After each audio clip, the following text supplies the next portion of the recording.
Greetings, programs. This is Wretch. Welcome back to Citizen Sleeper. And in the last episode, guys, we watched as Fang finally disabled our tracker, removing the threat of Ethan and, more importantly, Maywick off of our back, so we no longer have that sword over our head. We also witnessed a pretty uncomfortable confrontation between Rabaya and Dr. Sabine. We are waiting for that to kind of complete and see where that's going to go. And just a lot's been happening. We have some really good dice to complete this day. I think we're on day 36. So let's go ahead and start over here at the Overlook Bar, because we were able to grab 3 spores here. And let's get this mushroom farm started for Tala. She's been good to us.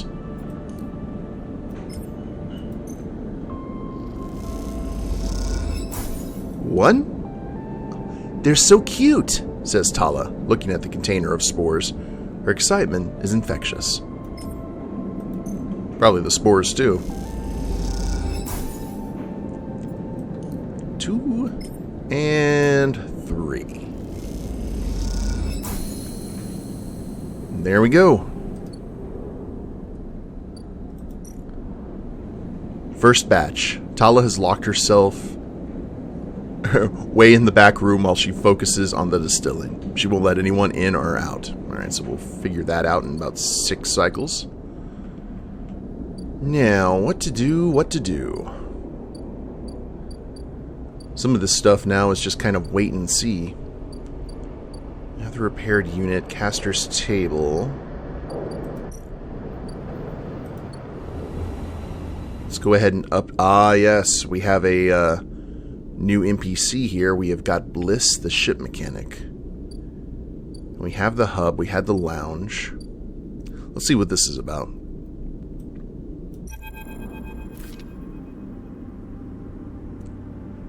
No way, Mortis. You take those substandard filters back to the shitheels who sold them. Or who you sold... Yeah, you sold them. You hear the voice echoing out of the bay as you pass. And moments later, someone who you assume is Moritz drifts out with it, dragging a pallet of filter cartridges by a tether. Hey, you out there!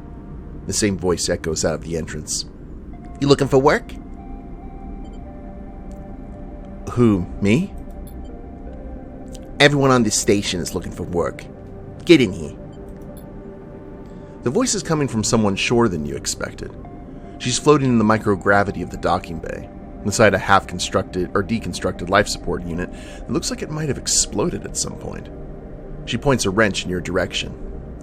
You know anything about these things? She doesn't wait for an answer. Scratch that. Just help me with the casing. Okay. Alright then. She deftly moves around the unit, making space for you beside the central seam in the dented case. Just take a grip here and lift it out and up. Then I can get in and unbolt it. She whacks the unit with the wrench. Whole thing is twisted to shit. You dig your fingers under the casing and lift it away, the metal squealing from the force. She puts her hands under, spinning the wrench to slip out the bolts, catching them in her other hand when they spiral free. All good. The casing lifts off, revealing the ornate piping of the unit's interior. She whistles at the mess of ducts and fillers. I'm kind of want to change her voice. Let me go ahead and change it. By the way, everyone calls me Bliss. She pats you on the shoulder, offering little in the way of an explanation. Is this your bay? It is for now, yeah, whether I like it or not. She looks at you like that should mean something. Bliss starts pushing and pulling at the ductwork, looking for fractured pipes. We haggle for contracts, but the good ones get snapped up quick by the bigger bays, so here I'm trying to get this M2 unit running again for one of the freelance tugs. Small-time stuff. Hold this. She rips out a ribbed pipe and hands it to you like a freshly caught fish. We turn stuff around fast and neat, and maybe we get a chance at landing something bigger.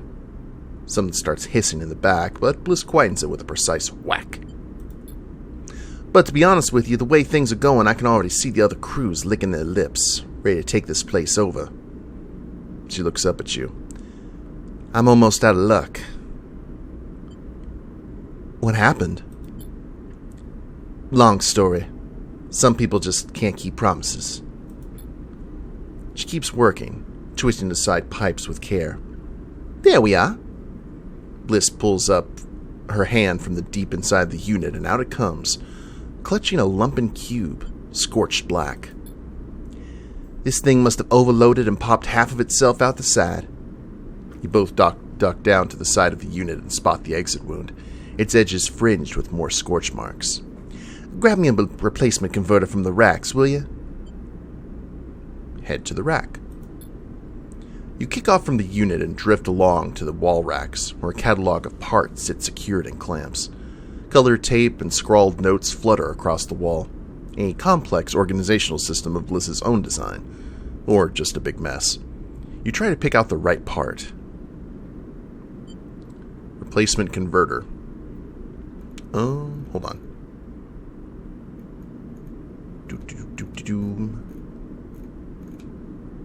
M2 converter. You grab the part and push back to the unit. Bliss holds out an arm and you pass it over, the converter spinning gently as it leaves your hand. Perfect. You passed. She straightens up from the unit. That is, if you want to work here. Bliss rubs her hands clean, looking down at her palms. Truth is, I need a hand here. My partner skipped out on me and left me a whole mess. You seem like you might at least be better than spotting a clean air filter than Moritz. Well, I'd be happy to. Wait. She frowns at the racks. That's not all of it. My old business partner, they rinsed the place, emptied the accounts.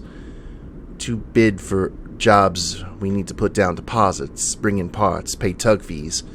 For that, she looks nervous and embarrassed. We need chits. You need an investment. Exactly. Partners. Straight split. Bliss settles herself against the unit and looks off into the distance. I guess I look pretty stupid. Here I am asking a random passerby to be my business partner. No offense. She manages a smile. I get it. Thanks. She meets your eye. I appreciate it. Bliss goes back to working on the unit. Look, it's no pressure. You find the money, or you find someone who has, or you just forget the whole thing. Up to you. She gestures for you to help her refit the casing, and you both slot it back into place. I think I'm good to wrap this one up for now, but if you're into it, come back and we can bid on a new contract. Something to get your teeth into. Something that pays. She gives you a serious look. You can trust me. I don't say this stuff lightly. You kick away from the bay, propelling yourself back to the handholds at the entrance. You slip out with a wave, and as you do, something slips back in. You hear Bliss as you guide down the passageway. Moritz, I swear to God, if those filters aren't clean. You smile. Seems like this could be interesting. Okay, Bliss's Bay. Seed money. A scam or an opportunity? Bliss seems solid enough, and this might be your best chance to get in on the hub's repair trade.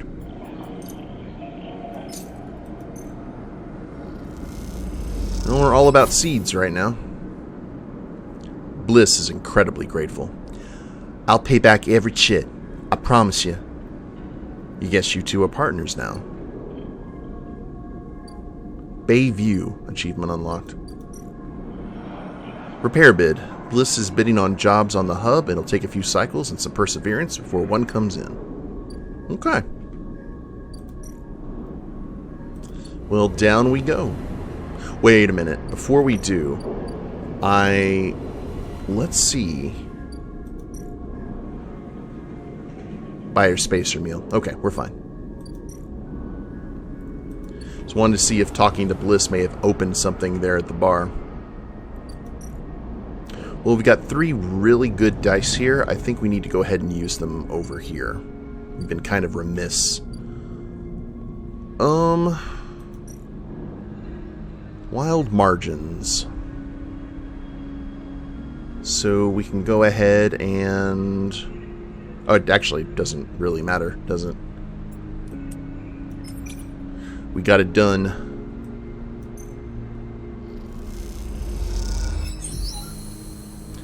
Ankhita seems to think Ashton is... Oh, sorry. You notice a spike of activity. A vast transfer of information taking place. What is happening out there?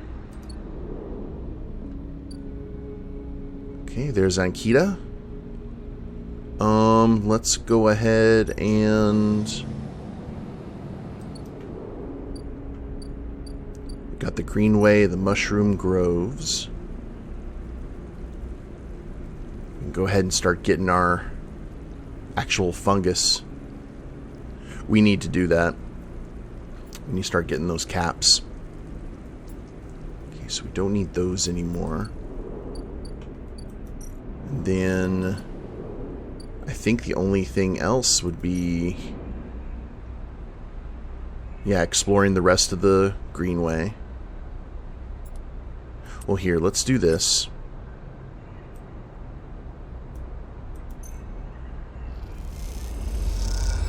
Get that mapped. You see the corporate order beneath the leaves and rot, and the bright invention the Greenway's plants have wrapped around this structure. Ooh, new drive discovered. The aviary. Overgrown garden. Clear overgrowth. Once a corporate garden for impressing guests with gene-tweaked birds, now this chamber is a mess of overgrowth. You can change that. Sunlit refuge. Oh! Let's get ourselves a new home. Well, that's kind of cool. So we can basically have new places to live in every section of the station, almost. Do we want to focus up on Haifa? So we got some good stuff here. I'll tell you what. Let's go ahead and... We need to get some fungus for Emphas.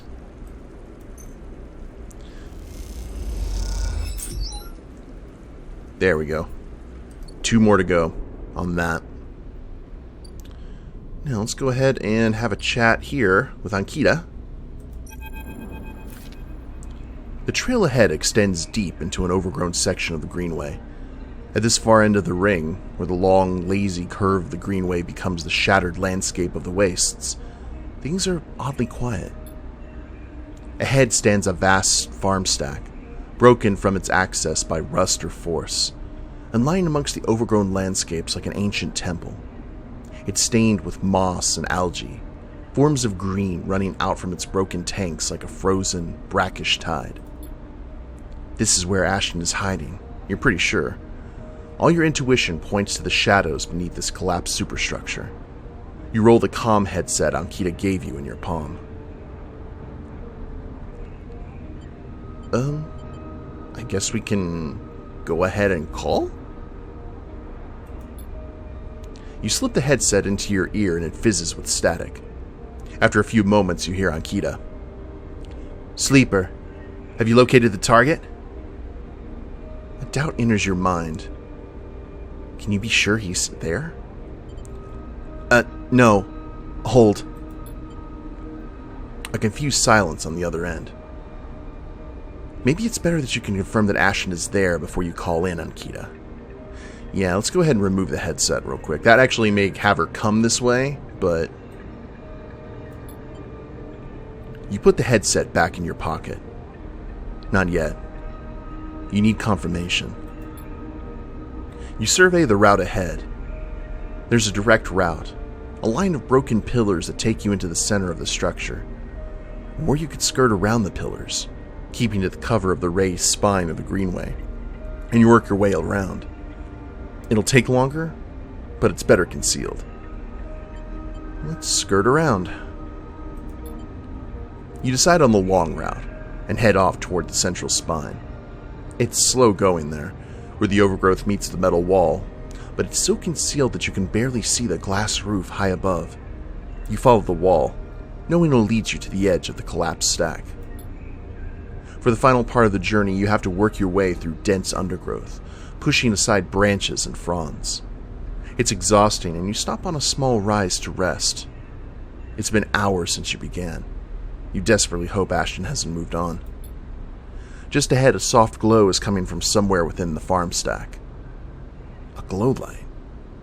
Still on after all these years, perhaps? You take a little longer to rest and then push on. You follow the faint glow of the stack. You find a broken tank and step through the opening, trying to avoid the broken glass that sits among the moss and algae. You work your way up the slanted tank, carefully, quietly. Somewhere water drips, and you swear you hear birdsong. Hanging plants catch the light, coating the place in a pale and sickly green. As you reach the edge of the tank, you hear something, an echoing hiss like a hydraulic piston. You quickly move up to where the tank opens into the central drum and look over the edge. The vast drum is like a cistern, with plants growing on all sides, and wet, mossy islands at its base. It is beautiful, and for a moment you can't see anything but tones of green. Then, you see the sleeper. In a faint circle of light descending down through the drum, the sleeper lies slumped at an odd angle. They're surrounded by crates, and beside them, on one of the mossy islands, there's an object. A cylinder set on a tarp. It's connected to the sleeper's head. You flinch. Are they one of the others? One of the ones that escaped with you? You squint, trying to recognize them. They're twisted, broken open. Wrong. You look away. Now let's jump down. You push yourself to the edge, then awkwardly drop into the mossy islands. It's further than you think, and you fall flat onto the soft green, the smell heavy in your nostrils. You make your way towards the sleeper, slowly, carefully, the soft moss covering your footsteps. Before you've even gone 2 steps, the first shot rings out. It passes so close that you feel the ripples of air radiate from it. You drop to the ground as the sound echoes around the drum, blinking out all the noise. A voice calls out. "That's close enough. The next one will end you." Ashton, you assume, is somewhere in the wall of the tanks on the opposite side. "What did you do to them?" "I'm saving them. Their body is dead, but with the ship mind." He pauses. "Look, this is none of your business, so I'd appreciate if you just went on your way. I'm gonna start counting soon, just so you know I'm serious." A pause. "I don't want to kill you." At that moment you hear a sound, a soft hiss like a hydraulic piston. You turn, and there's Ankhita, slipping into the drum behind you. Of course she was tracking the headset. You suddenly feel stupid, tricked. She meets your eye and shakes her head. The gunshot breaks the silence, blanking out all noise. It hits Ankhita's shoulder piece, the ceramic armor cracking but holding as she braces into the impact. Then she launches herself forward, the now activated armor launching her across the drum. Another shot goes wide before she reaches the cover of the crates behind the sleeper. Oh, shit. You hear the sound from one of the tanks high on the far wall. Ankhita reaches over and wraps a hand around the thick connection between the shipmind and the sleeper. What is she doing? "You better come down here or I'll rip this right out of their head," she screams at the wall of tanks. You shiver at the suggestion. "Ankhita, stop!" Ankhita flinches, but she doesn't take her eyes from Ashton. "Quiet, sleeper," Ankhita shouts. A shot rips through the moss beside you, filling your vision with green. The shooter must be somewhere on the other side of the tank. "Do that again and I swear to God I'll tear their head off," Ankhita shouts to them. "Sleeper, you stay down." There's a long pause. All you can hear is the dripping of the water running down the walls of the drum. Then Ashton calls out. I'm coming down, Ankhita. Don't do anything stupid, for God's sakes. He appears at the far side of the drum, stepping through the shallow water, rifle raised above his head. Drop the gun, Ankhita shouts. He throws it down onto the moss.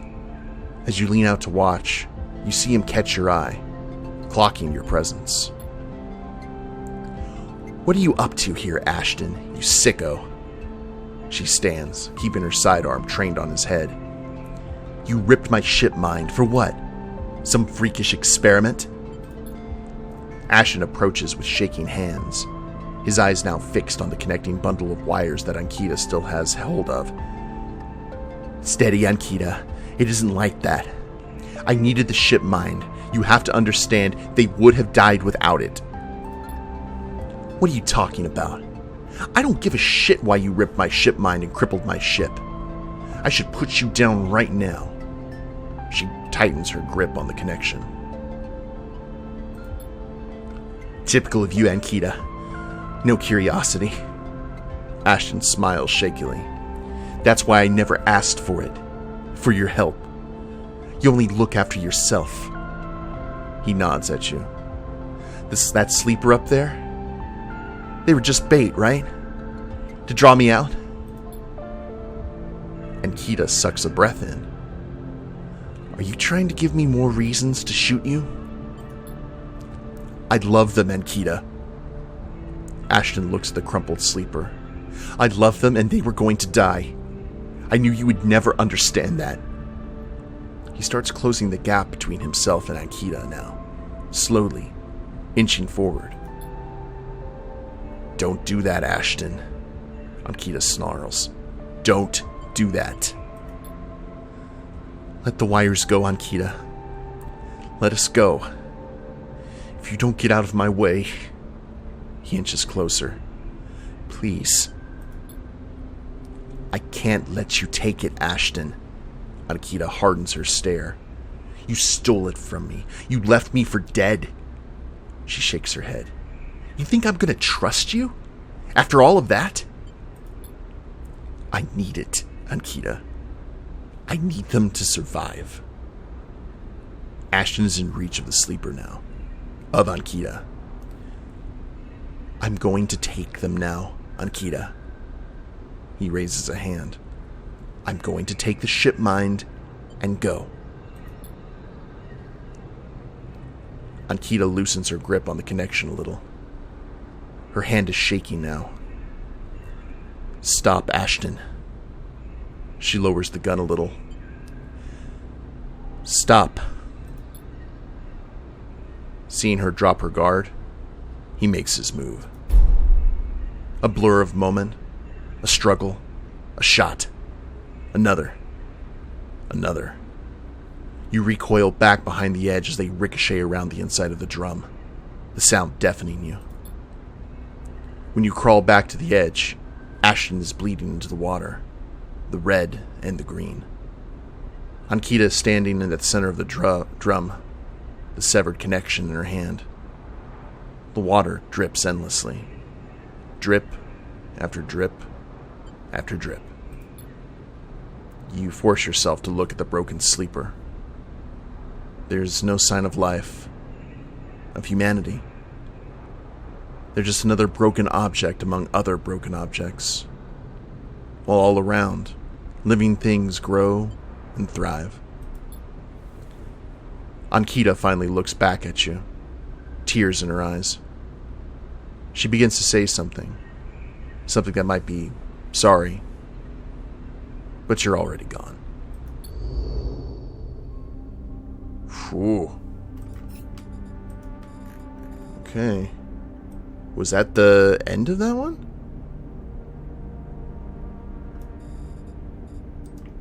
That was tense. Alright, well I guess Ashton is dead.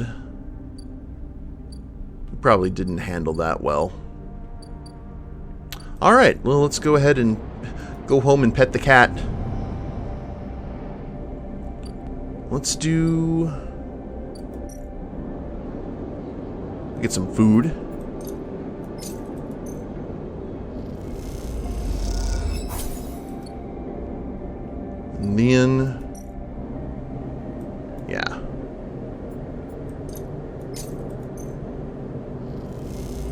Kitty, kitty, kitty.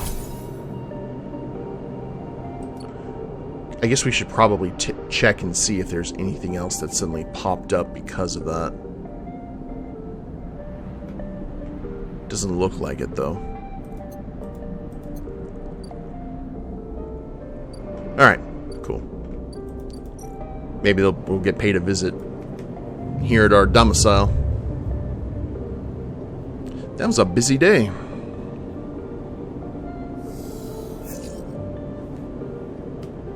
Okay, we've got some good stuff here.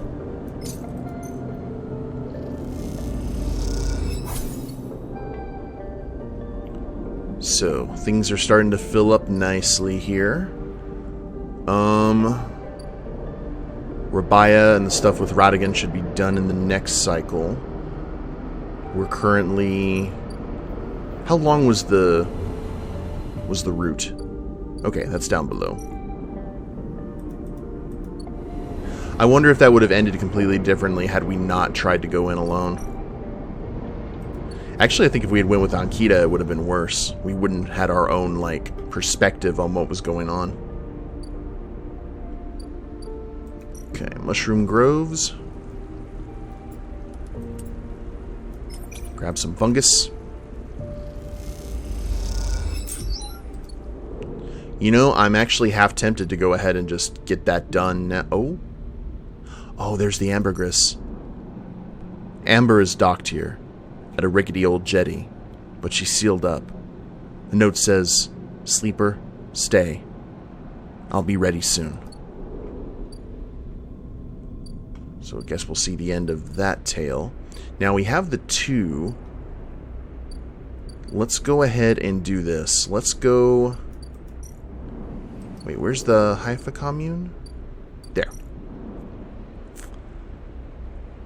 Let's go ahead and use the 2 here to work the canteen.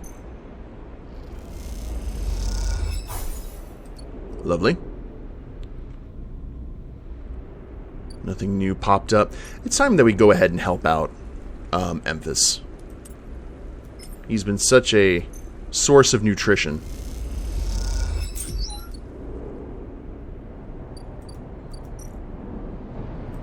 Go ahead and cross over. Where are you at? Emphasis stall.